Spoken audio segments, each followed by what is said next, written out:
Hello दोस्तों, welcome to my YouTube channel Adhyatm evam विज्ञान। आज मैं इस वीडियो पे आपके लिए एक नया टॉपिक लेकर के हाज़िर हूँ।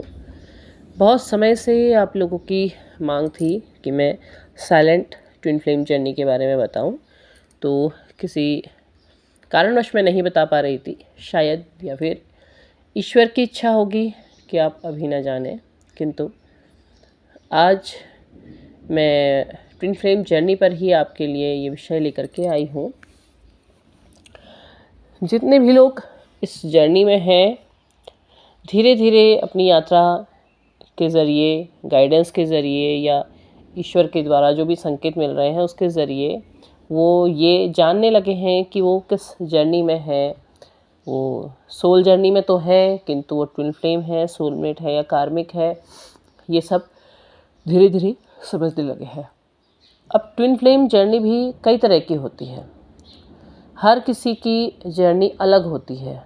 कोई किसी के साथ अपनी जर्नी को मैच नहीं कर सकता, मेल नहीं खाती है। उसके पीछे कारण ये रहता है कि ये जो जर्नी होती है इसमें हर किसी के साथ अलग अलग तरीके की घटनाएं होती हैं, अलग अलग तरीके से घटित होता है। मतलब अगर आप कहें अपनी फेज़ की बात करें, फेजेस की बात करें, तो बबल फेज़ के बाद जब सेपरेशन आता है तो किसी का सेपरेशन बहुत कम समय के लिए होता है, बहुत ही जल्दी फिर से वापस आ जाते हैं, फिर रन कर जाते हैं, फिर वापस आ जाते हैं। और किसी के डीएम जब रन करते हैं तो बहुत लंबे समय तक वापस से नहीं आते हैं।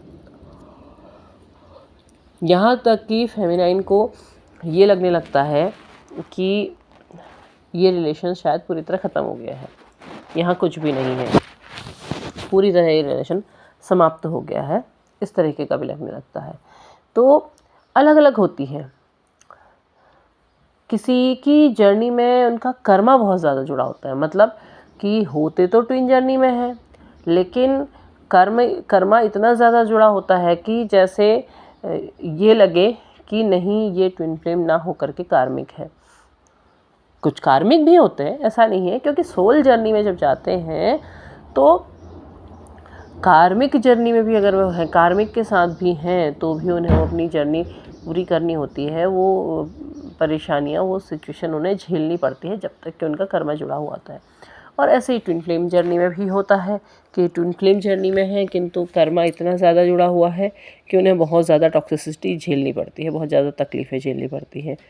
और किसी का बहुत ज़्यादा अच्छा होता है, किसी का बहुत अच्छे यानी कि कर्मा नहीं जुड़ा होता है, लेकिन वो जर्नी में ज़रूर होते हैं, पर इतनी ज़्यादा टॉक्सिसिटी उन्हें नहीं झेलनी पड़ती है। किसी का रियूनियन बहुत जल्दी हो जाता है, बहुत कम समय तक रहते हैं, और किसी का सालों भी लग जाते हैं, सालों तक भी रियूनाइट नहीं होते हैं। तो ऐसी ही होती है थोड़ा सा साइलेंट जर्नी। साइलेंट जर्नी में क्या होता है कि जब बबल फेज़ के बाद सेपरेशन आता है तो उनके जो मस्कुलाइंस होते हैं वो रन कर जाते हैं, और रन करने के बाद बहुत लंबे समय तक वो वापस नहीं आते हैं। फेमिनाइन बार बार कोशिश करती है, वो समझ तो जाती है अपनी जर्नी की, वो हाँ इस जर्नी में है, लेकिन वो ये जान ही नहीं पाती है कि उनके मस्कुलाइन उनकी ओर वापस क्यों नहीं आ रहे हैं, क्यों उनसे नहीं मिल रहे हैं। यहाँ तक कि वो यही समझने लगती है कि नहीं, शायद ये ट्विन फ्लेम जर्नी नहीं है, ये रिश्ता पूरी तरह ख़त्म हो चुका है। और जो मस्कुलाइन होते हैं वो चाहते तो हैं, पर वो वापस नहीं आ पाते हैं। मतलब बार बार ऐसी सिचुएशन आती है कि उनका ध्यान अपनी फेमिनाइन की ओर जाता है, वो अपनी फेमिनाइन के बारे में सोचते हैं, लेकिन वो उसकी ओर वापस नहीं आ पाते हैं।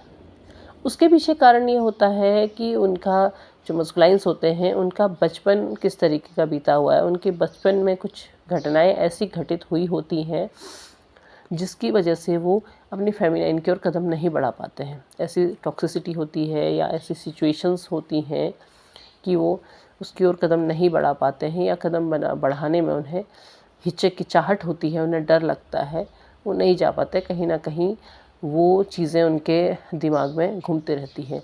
या फिर उनके साथ ऐसी परिस्थिति होती है कि उनके ऊपर उनके परिवार का दबाव बहुत ज़्यादा होता है। वो इस विषय में, या फिर कहना चाहिए कि वो परिवार की टॉक्सिसिटी झेल रहे होते हैं। बचपन भी उनका कुछ इस तरह से बीता हुआ होता है और उसके बाद जो वर्तमान स्थिति होती है उसमें भी वो कहीं ना कहीं किसी न किसी के दबाव में होते हैं, किसी न किसी के टॉलरेंस वगैरह वो झेल रहे होते हैं और वो नहीं कदम बढ़ा पाते हैं। वो डर करके ही रहते हैं, चाहते ज़रूर हैं, उनकी इच्छा होती है कि वो अपनी फेमिनाइन के पास जाएं, वापस लौट जाएं, और वो लेकिन नहीं जा पाते हैं। इधर फेमिनाइन यही सोचती है कि वो कोशिश तो कर रही है, वो अपनी यात्रा की जो चरण है उनके फेजेस को पूरा कर रही है, जो भी उन्हें गाइडेंस मिल रही हैं वो गाइडेंस को भी फॉलो कर रही है, लेकिन वो नहीं कर पा रही हैं या वो वापस नहीं आ रहे हैं। तो उसे यही लगता है कि शायद उसकी जो भी कोशिशें हैं, जो भी वो वर्क कर रही है, वो कहीं ना कहीं कम रह जा रहा है। तो यहाँ पर को जो साइलेंट जो ट्विन फ्लेम जर्नी होती है, इसमें वैसी टॉक्सिसिटी नहीं होती है, मतलब कि जो मस्कुलाइंस होते हैं वो बार बार ट्रिगर नहीं करते हैं, लेकिन वो फेमिनाइन की ओर आ भी नहीं पाते हैं और एक खामोशी दोनों के बीच में फैल जाती है। क्योंकि देखो, नाम ही इस जर्नी का है साइलेंट ट्विन फ्लेम जर्नी, तो साइलेंट में दोनों ओर एक खामोशी बिखरी रहती है।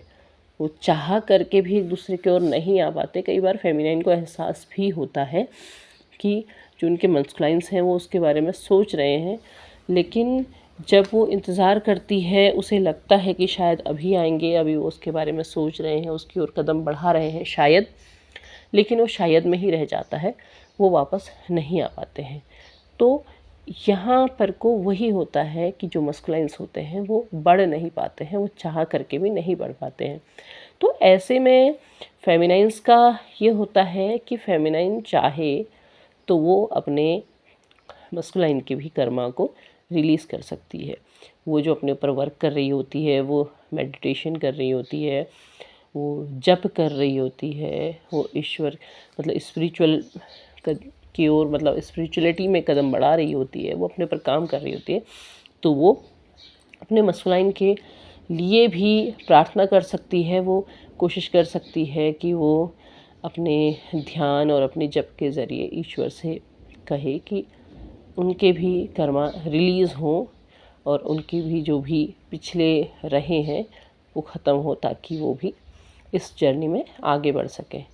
और नहीं तो ऐसा होता है कि जब पता ही नहीं होता है कि साइलेंट ट्विन फ्लेम जर्नी में है और क्या इस जर्नी में उन्हें झेलना है, तो सालों बीत जाते हैं, बहुत लंबा समय बीत जाता है, वो वापस नहीं आ पाते हैं। ना ही वो दिमाग से निकल पाते हैं और ना ही वो वापस आते हैं। कहीं ना कहीं एक तरीके से एक खामोश जर्नी चलती रहती है।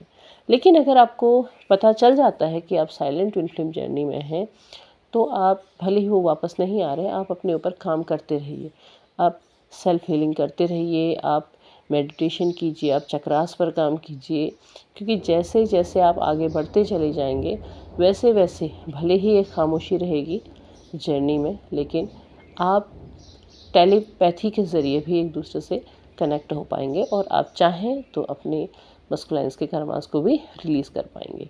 तो ये थी साइलेंट ट्विन फ्लेम जर्नी। उम्मीद है आपको पसंद आएगा वीडियो। पसंद आए तो लाइक शेयर सब्सक्राइब कीजिएगा और कमेंट बॉक्स में अपने विचार भी साझा कीजिएगा। अपनी जर्नी के बारे में आप बता भी सकते हैं यदि बताना चाहें तो। तब तक के लिए धन्यवाद।